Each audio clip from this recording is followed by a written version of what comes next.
saya nak bawa berita bahawa Muhyiddin Yassin telah dipanggil oleh SPRM untuk memberi kerjasama dalam satu siasatan yang dibuat oleh SPRM berkenaan dengan dana 300 juta yang diperolehi oleh Bersatu sepanjang tempoh 2021 dan 2020 sewaktu menjadi kerajaan.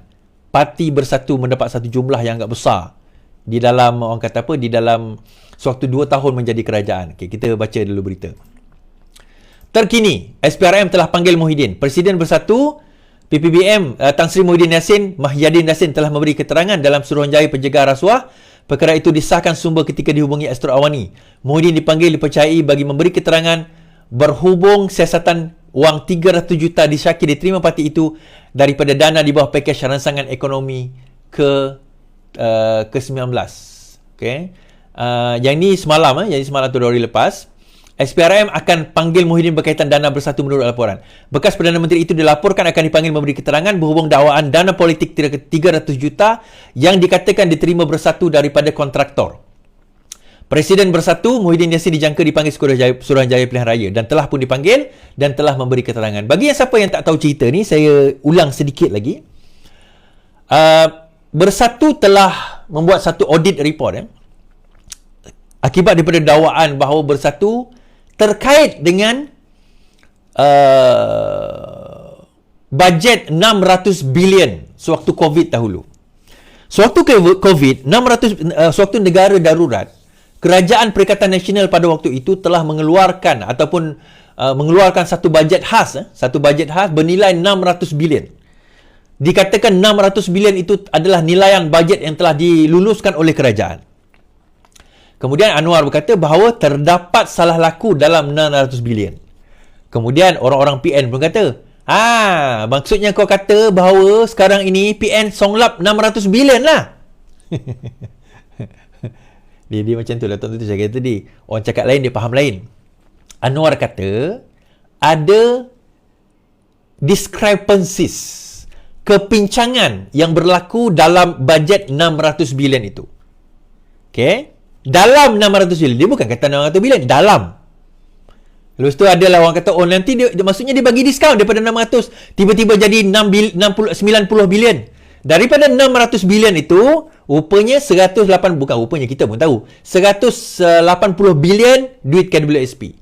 Balance itu duit, orang kata meritorium. So, tinggal yang betul-betul kontrak 92.5 bilion or something like that, saya tak ingat. Tapi 90 bilion lebih. So, siasatan berlaku dalam yang kontrak. Ialah meritorium dan siasat apa? Tak ada kena-mengena dengan pemberian kerajaan. Sama juga KWSP, tak ada kena-mengena pemberian kerajaan. So, disiasat 90 bilion itu. Oh, daripada 600 bilion, maksudnya bukan 600 bilion lah. Itu saya kata tadi. Lain kita cerita, lain dia faham. Kita kata, dalam 600 bilion itu. Oh, 90 bilion songlap. Kita tak pernah kata pun 90 bilion songlap. Ada kaitan. Daripada 90 bilion tu ada. Macam juga kita cerita 1MDB ada 40 bilion hutang. SRC tu baru 250 juta. Kalau kita compare 40 bilion dengan 250 juta tu kecil, 250 juta tu. Tapi kenapa Najib masuk 12 tahun juga? Dia bukan kuantum dia, dia perbuatan. Dia bukan jumlah, tapi perbuatan dia. So, kita tengok tuan-tuan. Dikatakan, bukan rupanya, dikatakan ada kontraktor-kontraktor yang menerima kontrak sewaktu PKP tempoh hari dan juga selepasnya, dikatakan memberi dana kepada Perikatan Nasional untuk menghadapi pilihan raya. Ditangkaplah seorang menantu kepada pemimpin tertinggi Bersatu. Dia mendedahkan bahawa dia menjadi orang tengah kepada kontraktor-kontraktor ni mendapatkan projek. Dan di antara projeknya adalah projek tebatan banjir di bawah Tuan Ibrahim Tuan Man. Dikatakan. Ini berita melaporkan. Antara. So, akhirnya bila disiasat, kita kata ada. So, Bersatu pun keluarlah audit report akaun Bersatu tahun 2020 dan 2021. Bila kita baca akaun tersebut, terkejutnya kita, tuan-tuan. Ni akaun dia.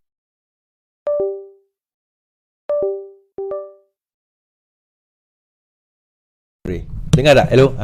Ni akaun dia. Akaun Bersatu. Daripada akaun ini, dia kata daripada 90 bilion itu, dikaitkan lebih kurang dalam 4 bilion. 4 bilion yang ada berkaitan dengan jumlah kontrak-kontrak tertentu.